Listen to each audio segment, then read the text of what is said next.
ಕಸ ವಿಲೇವಾರಿ ಅವ್ಯವಸ್ಥೆ ನಡುವೆ ಪುರಸಭಾ ಸದಸ್ಯರ ಗೈರು. ಬೇಲೂರು ಜೂ 19 ಪುರಸಭೆ ವತಿಯಿಂದ ಸ್ವಚ್ಛ ಭಾರತ್ ನಗರ 2.0 ಯೋಜನೆಯಡಿ ಕಸ ವಿಲೇವಾರಿ ಹಾಗೂ ಪ್ಲಾಸ್ಟಿಕ್ ನಿಷೇಧ ಕುರಿತ ಸಾರ್ವಜನಿಕ ಜಾಗೃತಿ ಜಾಥಾವನ್ನು ಗುರುವಾರ ಹಮ್ಮಿಕೊಳ್ಳಲಾಯಿತು.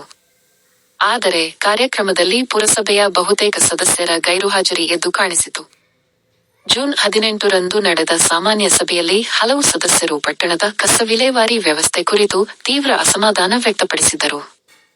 ಬೇಲೂರು ಪುರಸಭೆಯ ವ್ಯಾಪ್ತಿಯಲ್ಲಿರುವ 23 ವಾರ್ಡ್ಗಳಿಗೆ ಕೇವಲ 2 ಕಸ ವಿಲೇವಾರಿ ಆಟೋಗಳು ಮಾತ್ರ ಕಾರ್ಯನಿರ್ವಹಿಸುತ್ತಿದ್ದು, ಅವುಗಳು ಸಮಯಕ್ಕೆ ಸರಿಯಾಗಿ ಸೇವೆ ನೀಡುತ್ತಿಲ್ಲ ಎಂಬ ಆರೋಪ ಕೇಳಿಬಂದಿತ್ತು.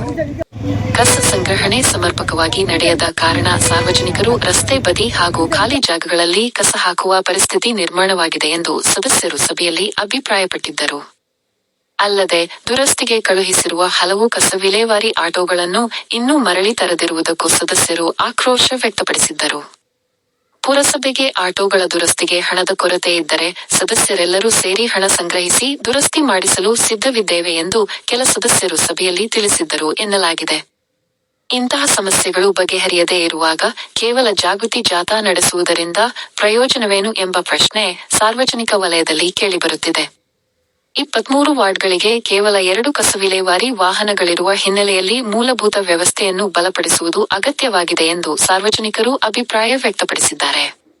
ಕಸ ವಿಲೇವಾರಿ ವ್ಯವಸ್ಥೆಯನ್ನು ಸಮರ್ಪಕಗೊಳಿಸಿ ಅಗತ್ಯ ವಾಹನಗಳನ್ನು ಒದಗಿಸಿ ನಂತರ ಜಾಗೃತಿ ಕಾರ್ಯಕ್ರಮಗಳನ್ನು ನಡೆಸಿದರೆ ಅವು ಹೆಚ್ಚು ಪರಿಣಾಮಕಾರಿ ಆಗಲಿವೆ ಎಂಬುದು ಸಾರ್ವಜನಿಕರ ಒತ್ತಾಯವಾಗಿದೆ.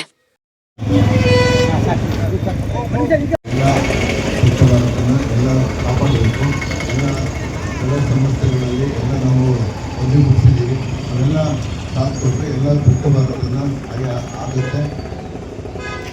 ಎಲ್ಲ ಕೇಂದ್ರ ಸರ್ಕಾರದ ಹಾಗೂ ರಾಜ್ಯ ಸರ್ಕಾರದ ನಿರ್ದೇಶನದಂತೆ ಸ್ವಚ್ಛ ಭಾರತ್ ಮಿಷನ್ 2.0 ಅಡಿಯಲ್ಲಿ ಏನು ಘನತ್ಯಾಜ್ಯ ವಸ್ತುಗಳ ನಿಯಮ 2026 ಜಾರಿಯಲ್ಲಿದೆ.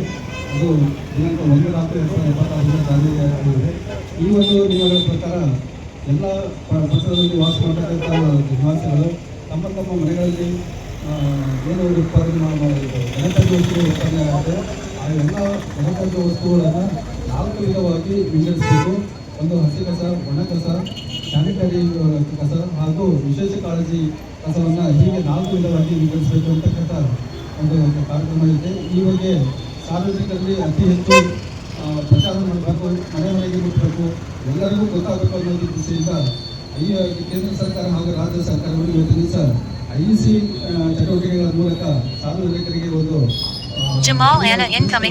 ನಿಟ್ಟಿನಲ್ಲಿ ಇವತ್ತು ನಾನು ದಿವಸ ನಮ್ಮ ಬೇಲೂರು ಪಟ್ಟಣದಲ್ಲಿ ಇವತ್ತು ಶಾಲಾ ಮಕ್ಕಳ ಜೊತೆಗೆ